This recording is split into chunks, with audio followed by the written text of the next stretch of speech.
A sudija, balkon loža i svaki klinac voli omladinac, zato i mi danas idemo u Brestovčinu na utakmicu omladinac i mladi krajišnik. Golman svima sve brani, a kad ne brani, onda kraj stative šiša. Stadion ima betonski natkrivene tribine, a mještani provode nedjelju, dok čekaju neki gol.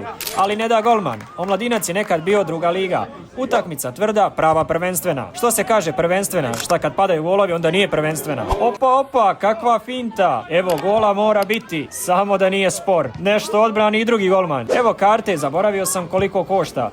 Penal, kako nije penal? Koliko je utakmica dosadna, samo ovom čovjeku u balkon loži zanimljivo. Kako opet nije penal, alo sudija? Sad je penal. Ali golman omladinca sve brani, rekoh vam već. Gledaj sad ovo, kako čovjek pleše po liniji. Zamalo uđe u gol, samo da nije bilo stative. Sad galami publika traži penal. Ovo je najgori start u Brestovčini godinama unazad. Surov, drzak, bezobrazan.